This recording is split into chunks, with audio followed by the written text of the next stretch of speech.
Hi guys! Welcome back to my YouTube channel, Bebot the Explorer. Today's video guys is mag-propagate tayo ng variegated cardinal. So, before natin i-cut guys, is sasabihin ko sa inyo na sa panahon sa pandemic, ito nagre-range to sa rate ng 60,000 to 125,000. Ganito kalaki guys.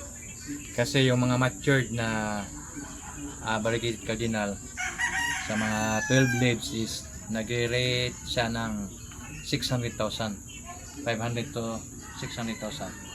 So ngayon i-propagate natin to kasi sa ganito kalaki is pwede na ma-propagate kasi may mga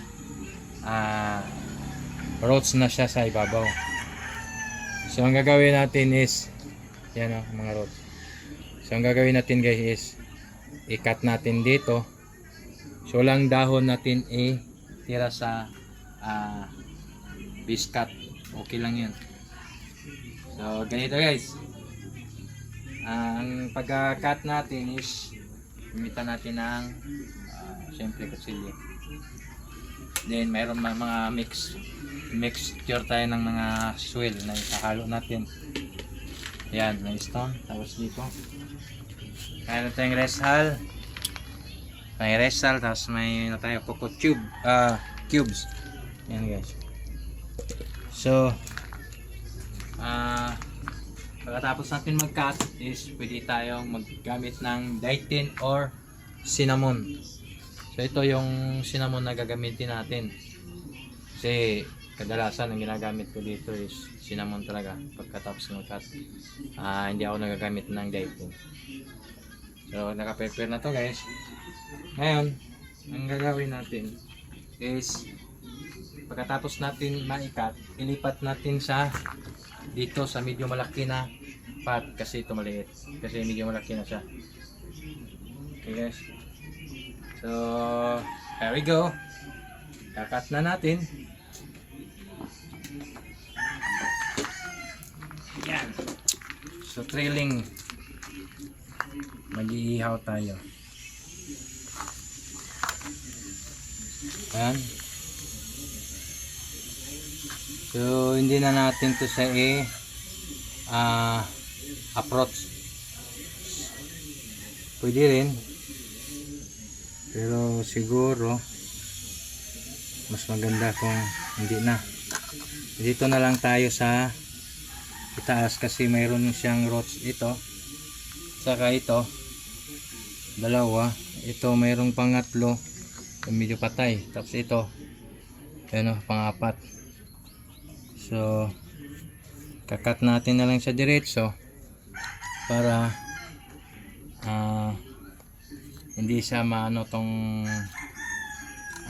biscuit. So ganito guys. Ayan. Ayan.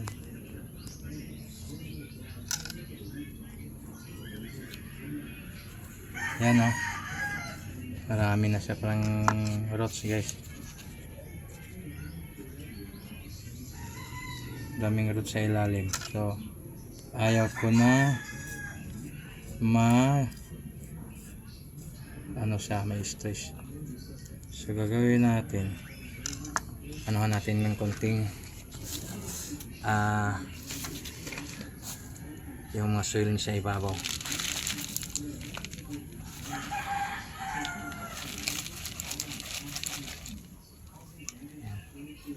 Para ikita natin.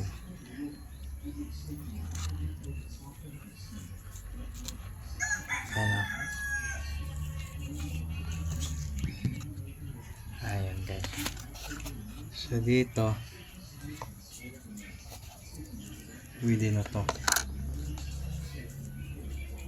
Yan na.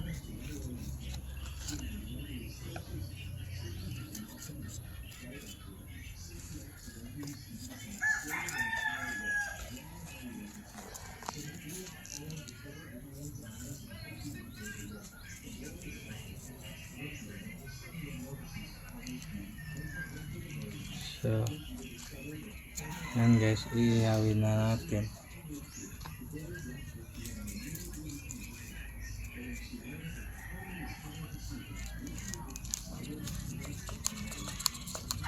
Yan. So ngayon, angat na natin.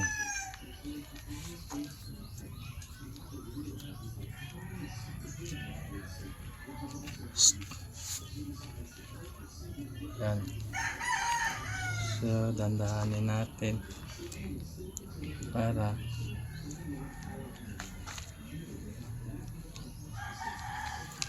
ayan, dandahan,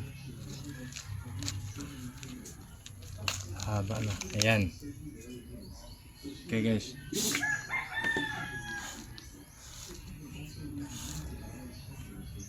then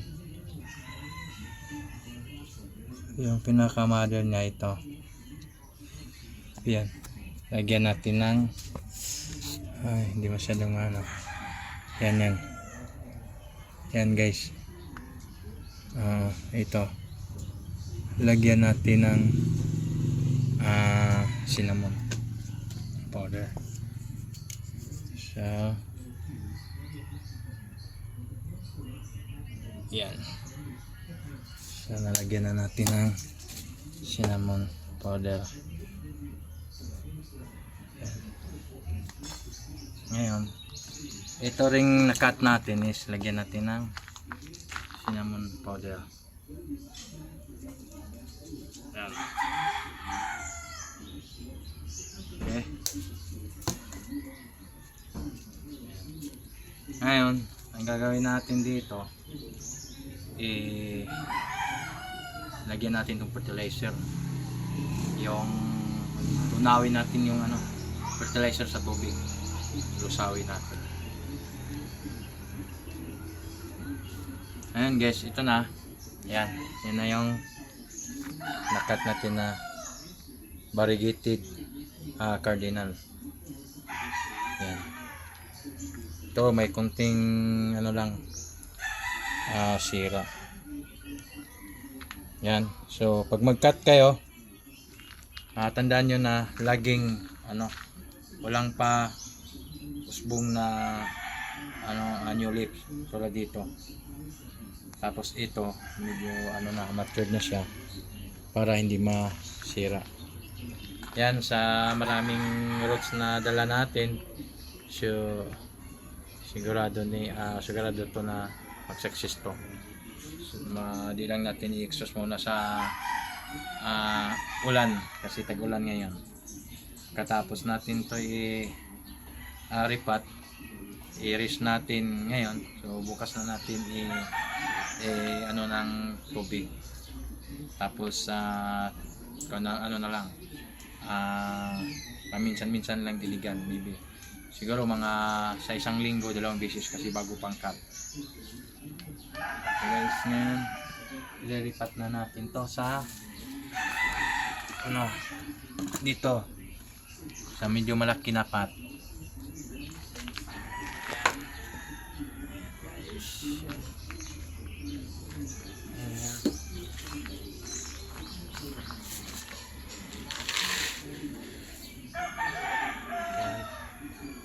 Make sure nga may mga butas para ma-drain siya.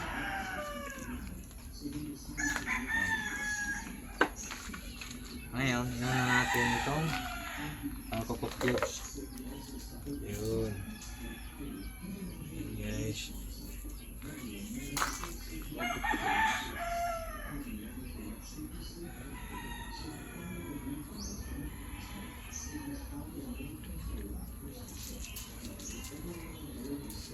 Bigyan natin ng rice guys. Rice. Haluan natin ng rice dito. Yung rice. Tapos yan. Bigyan natin dito.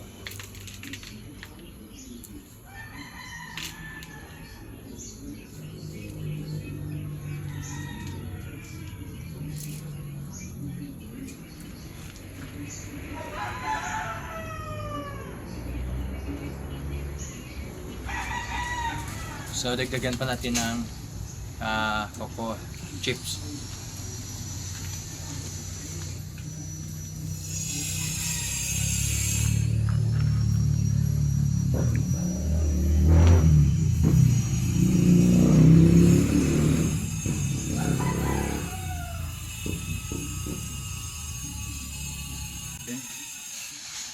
Lagyan na natin. Ayan. So, cluster natin yung mga rocks niya. Ayan. Cluster natin. Ayan.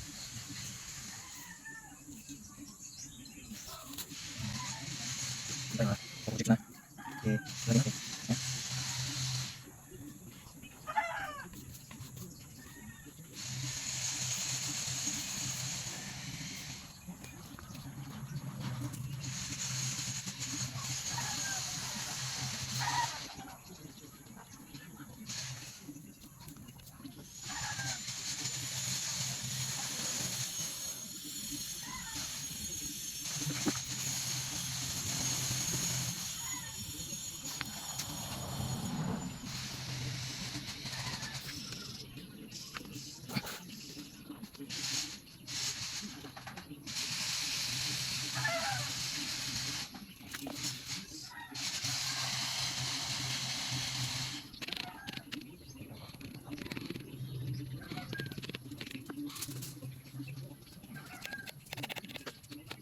Yan, tata natin pa. Ano yung natin.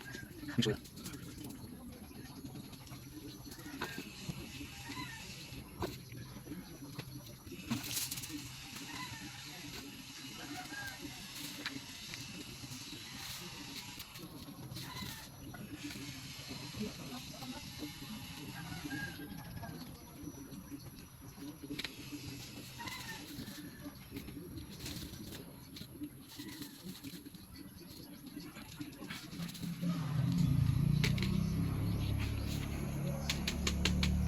So ito na guys, yung na-propagate natin na variegated cardinal. So napaka-easy at saka kailangan lang to na ang pag-alaga. Hindi natin pwedeng over watering kasi maninilaw siya na lalanta yung plants natin. Ayan guys.